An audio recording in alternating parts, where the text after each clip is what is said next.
What's going on, everybody? This is OBB, the Diecast News Guy, bringing you guys with another INDYCAR Diecast review, and today it is going to be on, I've been waiting to review this car for quite a while, but you know what? I thought this would be an appropriate time to review this guy, just because, I mean, man, as you guys know, we are following into, I'm making this video on Saturday night, right after, we're about to find out what's going to be happening with Pole Day and the rest of Bump Day tomorrow for the 105th running in the Indianapolis 500. Lots of drama happened, guys, and this one in particular really shocked some people. But today it's going to be on Dalton Kellett's 2020, not 21, but 2020, number 14 K-Line Insulators Chevrolet for AJ Foyt Racing. This is a really cool car that I picked up from my good buddies at Gutswear Racing, but you can also get this at the IMS at IndianapolisMotorSpeedway.com, or if you're at the track like my buddy Race Day 2011. By the way, I'm going to be at Indianapolis Motor Speedway coming this Thursday all the way up till Memorial Day. Pretty damn cool because, as you can tell, I'm a big Indy 500 fan. I mean, been going since 2015. But yeah, guys, what an appropriate time for me to review this, because, man, we got ourselves a lot to talk about this guy right here. Can't believe I'm saying that because, yeah, Dalton Kellett, man, may not be before what happened today, guys. Dalton Kellett wasn't really the most talked about driver for the series, but now he probably will be.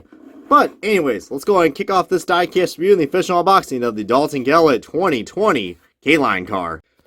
Alrighty, guys, we got this diecast out. It's boxing. We're getting started on this diecast. So let's look at the little accessory that comes with this, which is, the trading card that we usually get with all the IndyCar series diecast from Greenlight Collectibles.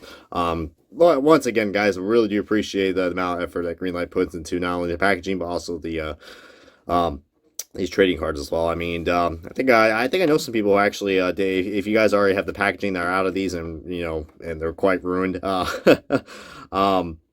These are great items, I think, to probably get an autograph right there. I mean, there's just enough space right there. Or, there could be that one driver that'll sign over his face. I highly doubt it, but heck. But yeah, a very nice looking trading card we got right there, as I'm showing you guys the back so you guys can read about,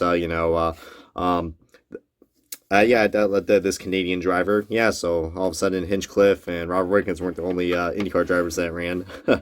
But my God, guys, what a beautiful diecast this is we got right here. I mean, K-Line Insulators is one of Dalton Kellett's personal sponsors, and it was really cool to see this paint scheme come to life. Can't really say this is probably the most well-known, recognizable guy out there. I mean, besides what happened today. Like I said, I'm uploading this on Saturday.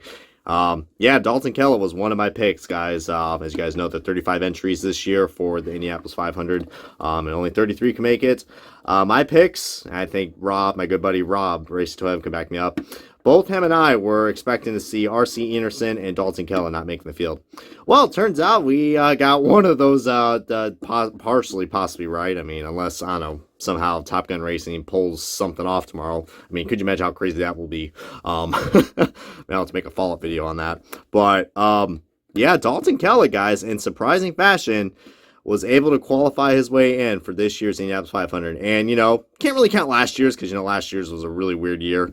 But, man, that is just freaking amazing. I mean, from how things were just going, man. I mean, those last, it's always crazy when those last few minutes for qualifying, they always get interesting. Something always goes crazy and unexpected, and we saw it today, guys. We absolutely saw it, and that's just why I love Pole Day and Bump Day. I mean, that right there is just, I mean, you want to talk about, one of the best qualifying sessions that, a racing series has. I mean, hate to be biased, but I think IndyCar knows where it's at. I mean, it still has some flaws, but, I mean, you can't fabricate the kind of drama that comes when it comes to, Bump Day and Pole Day. But Dalton Kellett, man, I cannot believe that. I mean, he made it in. Not on speed, he just got very lucky, all right? There was literally, after he got done with his final run, there was 12 seconds left on the board. And then it came down to, Simone de Silvestro, who was trying to race her way in, as that is technically a Penske-affiliated car with, what was Parita Autosport or something like that. I know it starts with a P, if I'm pronouncing that right. But yeah, she unfortunately didn't make it to the top 30. Dalton Kellett exactly got to the 30th spot, and he made it. But what really surprised me is that Dalton Kellett is in for this year's 500. but one of your Indy 500 champions, Will Power, is at a shot, and by the time I'm uploading this video, we'll see what happens or not. This guy right here might not race this year's Indianapolis 500. I mean, it's a long shot, but dude, anything can happen. I mean, could you just imagine that? I mean, dude, Will Power's already had a lot of shit luck when it came to finally winning that championship, which, by the way, I have his 2014 Indianapolis 500. Well, I have both his IndyCar champion and his 500 champion.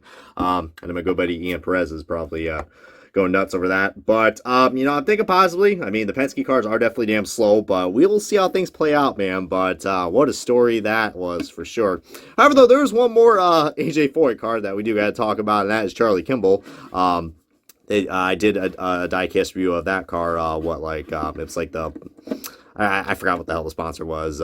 It's not Shersiba, I know that, but it's one of it was like the blue and black car, if I'm not mistaken.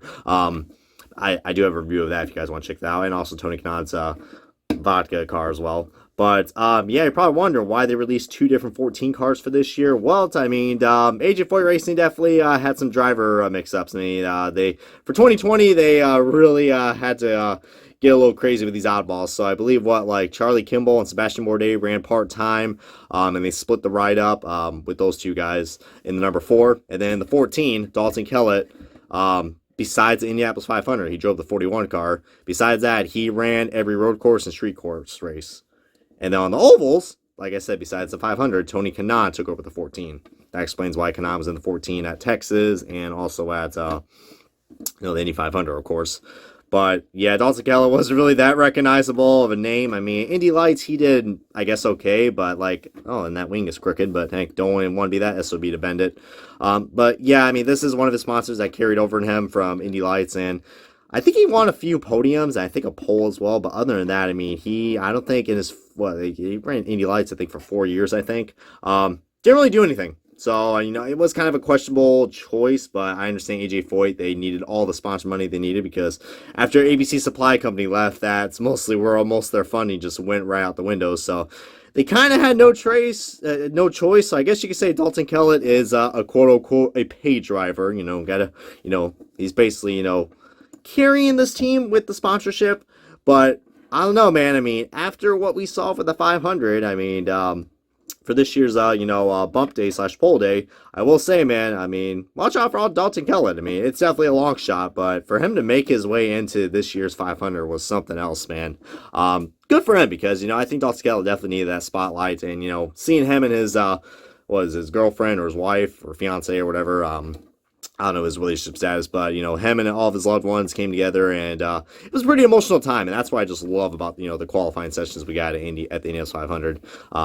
I went there, and I know my feeling. I mean, in 2017, when Hinchcliffe won the freaking the pole, man, that was a great memory. I mean, fun fact, that was the last time I went for qualifying. I need to go back to qualifying one of these years, man. I mean, but anyways, I know I'm talking a lot about the Indy 500, but man, I just, this is like my little reaction video as well of what just happened today, which is just insane. But I love the colors on this diecast, guys. I mean, on the camera, it looks a little more bluish, but in person, guys, this is more like a tealish color. It's like green and blue, like a very nice teal. I mean, a little more of a greenish shade. I mean, you can't really tell on camera, but yeah, it's a nice looking livery. Don't get me wrong, it does look nice. I do like the, of course, the aero screen. Fantastic job at Greenlight Collectibles. I don't know what the IndyCars. It's just so. I mean, IndyCars just looks so complete now with this aero screen, man. It's just not even funny. I mean, looking at some of the older diecasts, man, it's just like, man, that aero screen, man, is something else. But yeah, I mean, feel free to comment below what you guys got to say about this car. It's probably, I will say, my least favorite AJ Foyt car. I mean, yeah, I even prefer the Tony Kanaan Big Machine Vodka car over this, just because, it's TK, man. Anyways, guys, this has been OBB, the Diecast News guy. I think I was watching this Diecast review of the Dalton Kellett 2020 K-Line Insulators Chevrolet for AJ Foyt Racing. And this has been OBB. Hope you guys are enjoying this IndyCar content. And I'll be uploading a lot more coming up until we get to the big race, which is the Indianapolis 500, man, for the 105th running. Oh boy! Post your thoughts below who's going to win the poll, and yeah, that's the most I got to say right there. But until we meet again, guys, this has been OBB. See you guys next time on another Diecast review.